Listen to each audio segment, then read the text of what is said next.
Hi guys, it's Arsh Ellahi, and in today's video I'm going to be going through one of the most common questions that I get asked surrounding property, and it is how can I get my first rent-to-rent deal? Does rent-to-rent still work? And I'll be answering these in some detail. I'll be talking about how you can strategically acquire property, how you can manage property on other people's behalves, and how you can actually make some money from this as well. So before we do that, I need a small favor from you. I need you to hit that subscribe button and hit the notification bell so that every time I release a video, you get notified of it. So let's get straight into it. So if you don't know what rent-to-rent is where you're literally acquiring a property, where you're leasing a property off a landlord on a long-term basis. And it could be from anything from a year going right up to 7 years. You can't do it past 7 years. Otherwise it has to be lodged with land registry. And this is where you lease the property off the landlord, and then you go and you then rent it out on a room by room basis. So I've seen scenarios where people have taken it as a single let and then they've turned it into a multi-let. I've seen scenarios where people have already taken a ready-made HMO and continue to run it as a ready-made HMO, but potentially enhanced the condition, which means that they've enhanced the rent figure, which means that they've generated further cash flow, allowing to pay the landlord and making cash flow that way. So, question number one, how does rent-to-rent still work? And the honest answer is absolutely. And you can do rent-to-rent on all kinds of property. It just doesn't need to be a single-let or multi-let. It can be a flat. So, have you heard of the terminology rent-to-service accommodation? Lots of people are taking flats on a long lease and then they're renting it out instead of on a room-by-room basis, but running it on an Airbnb-style basis, and that's called service accommodation. And you've got people taking commercial properties on. You've got people taking, I've done options on land where we've taken it on a long lease and then gone off and got the planning permission. So you can do it on pretty much anything, you know, providing that there's a willing and there's an agreement in place between you and the owner, and you're going to take it, and there's going to be exchange, a consideration for, you know, rent that you're paying them. And then on the basis of that they agree that anything that you achieve in excess of the rent is then deemed as almost like your commission. So best way of describing it, and let's just give you a quick example. If you've got a property and you're renting it, let's say for £500 a month, and it's a single let, I then go off and I agree that I'm going to pay you £500 a month. Whether I decide to negotiate on that rent and try and get it at a low rate is then down to you and I. So I'll rent the property off you in this scenario for £500 a month. I will then go and take that property, and just imagine it's a single let, and then convert that into a multi-let, and I rent it out on a room by room basis. And then let's just imagine that I've got 5 rooms out of that property, and then I rent each one out for £300 a month, which means that I'm now generating, the property is now generating £1,500 a month. Now, after I've paid you the £500 for your rent, after I've paid the bills, because in a HMO, this standard practice is that the landlord pays the council tax, water rates, electricity, gas, potentially, you know, they're the 4 main ones. And you've got the additionals like the cleaners and any other optionals that you're offering into to provide those tenants. So once you pay those bills, let's just say on average that's around £400 a month. So you're generating £1,500. You've now paid £500 to the landlord, plus your £400 for your bills. That's £900 costs, which means that you're left with a cash flow of around £600 a month, which is equivalent to £7,200 a year. And over a 5-year period, that's approximately £36,000. Now, why do people do rent-to-rent? The very simple answer to that is because it's a very easy strategy to implement, and where you can get involved with no or limited capital. That's probably the most common reason why people get involved in rent-to-rent. So if you're completely new to property and you haven't got the funds, just imagine a property is worth £100,000. You need to purchase a property, normally you need 25% deposit, then you need stamp duty funds, then you need legal funds, then you need mortgage, you need to get a mortgage, you need to do valuations, you need to pay brokers. So there's a lot of cost. So to purchase a £100,000 property, on average, you need around £30,000 just to purchase it. And then you've got the renovation costs, and you've got, mortgage costs ongoing. So if to acquire a property through rent to rent, it is all subject to negotiation. And the reason why I say that is because you negotiate the rent that you pay to a landlord, you negotiate the term that you've got, you negotiate whether you pay deposit, you negotiate how many, whether you pay rent in advance or whether you don't pay any rent in advance. Now, if you're buying a property, you have none of those negotiation skills, or you don't have the ability to negotiate, because the mortgage company will determine how long the term is. The mortgage company will determine how much the mortgage payment is per month. There is no negotiation whether you can pay deposit or not. They determine all those terms for you. And if you don't like those terms, mortgage companies say, thank you very much, but we're not lending to you. Therefore, that may restrict your option or your ability to purchase. So the good thing with rent to rent as well is that if you're a person that has got adverse credit, that not necessarily stops you. That does not hinder you, because there's lots of landlords that won't do credit checks or won't do background checks on you. Whether that's a good thing or a bad thing, I'll leave that for up to you to decide.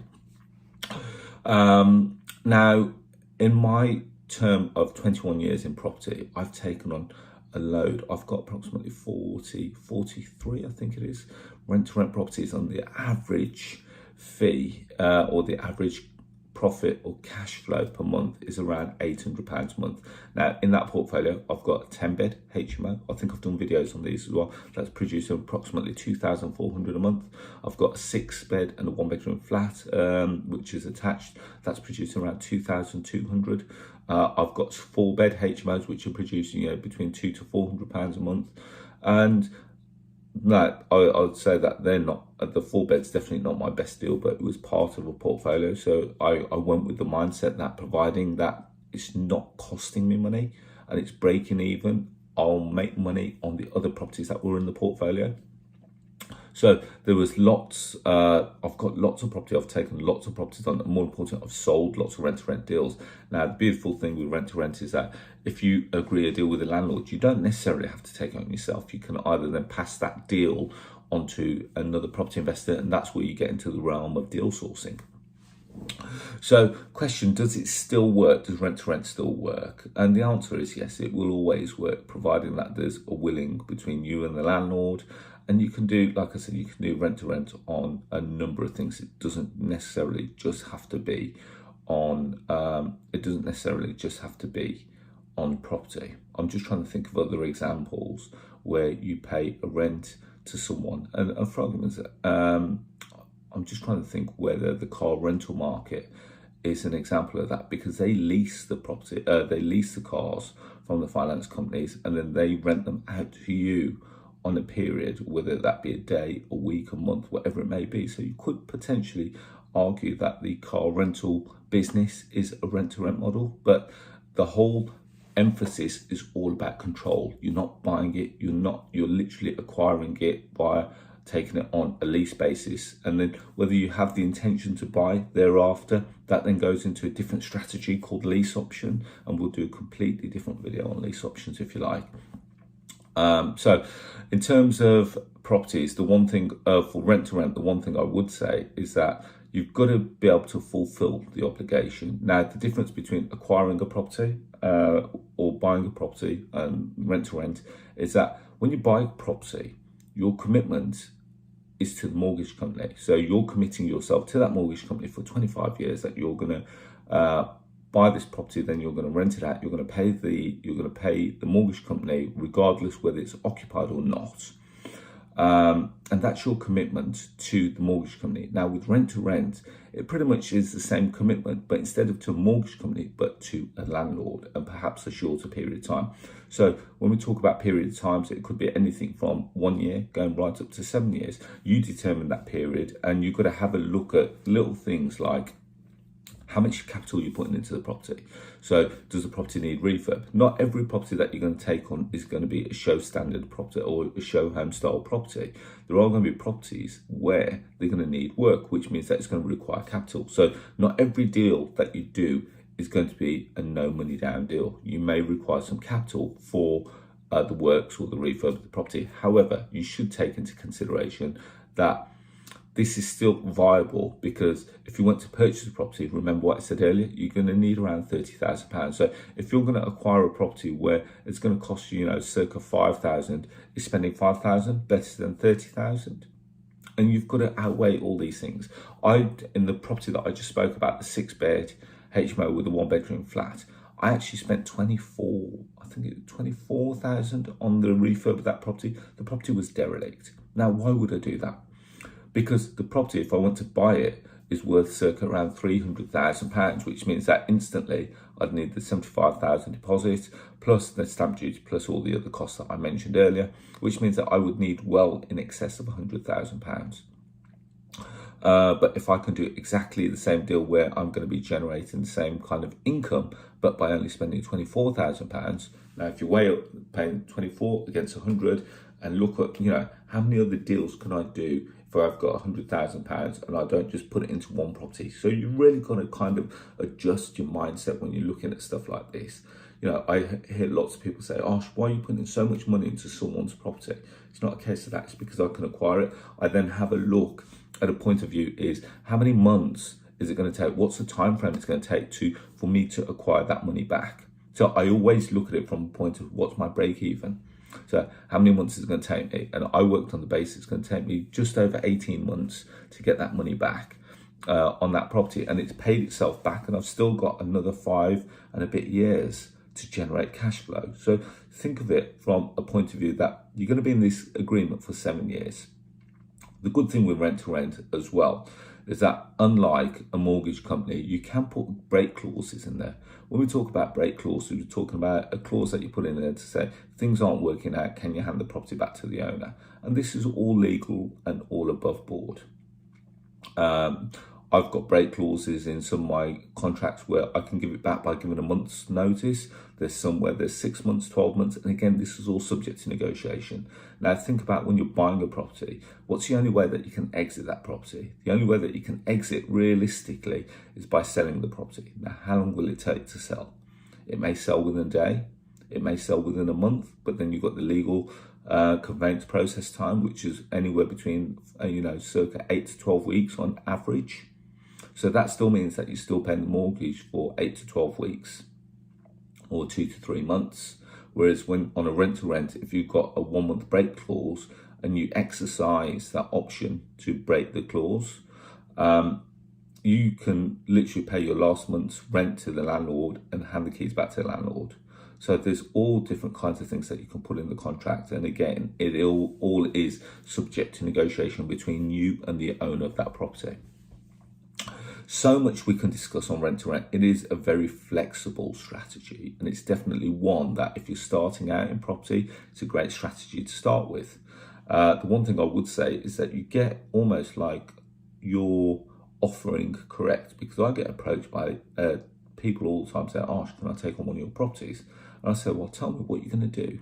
And they don't really understand. They say, "Oh yeah, we'll offer you guaranteed rent." Okay, how are you going to do that? Who are you going to be housing? And these are the kind of questions that you've got to have in your mind so that when you speak to a landlord, they understand that their property is going to be looked after in the best possible way.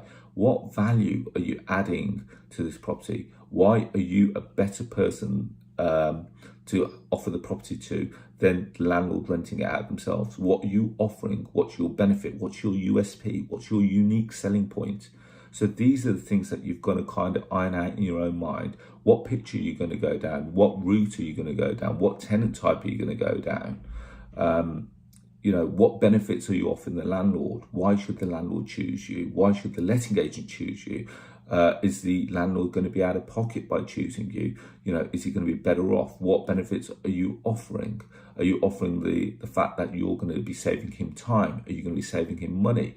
Are you going to be saving him a load of hassle? And these are the questions that you've got to ask yourself initially, so that when you do pitch to a landlord, or when you do go and present yourself to a landlord, that they sit back and say, I understand what this guy offers. I understand what these people are bringing to the table. And as a result, yes, I think I should be working with these. And yes, I can have a long-standing relationship with these guys for the next 1 to 7 years. Because remember, it is a relationship. And the moment that they don't trust you is the moment that that relationship is broken. And therefore, the contract will almost become null and void.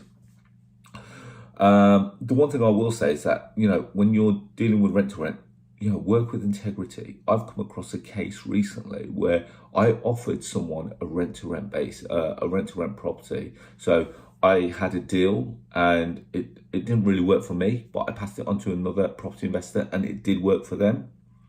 They took the property on, and now I've got the landlord calling me saying that this guy's not paid rent, for the last 2 months. And when I'm trying to call this person now, they're ignoring calls and stuff like that. So if you're setting your stall out saying that you're going to offer a guaranteed rent, all I've got to say is turn up, show up, make sure that you fulfill your commitment. Because if it's a mortgage company, guess what, guys? They'd be repossessing. And I'm giving the landlord the same kind of advice that if they're not paying, rescind the contract, because they've broken the clause of the contract, take the property back. And so if you're working with integrity, that should never ever be an option. That should never ever even enter the landlord's mind, because the rent will be paid on time, the property's been being maintained to a good standard, and everything is happening and going in the right direction. So there we have it, guys. Just short video. If you've liked the video, please give us a thumbs up. If you've liked the video, hit the subscribe button and smash the notification bell. You'll really help me by doing that. If you like more free content like this, go and check out my podcast. It's called The Property Rebel. It's on all podcast stores. So it's on Apple Podcasts, Google Podcasts, Spotify, Stitcher, as well as some of the other places.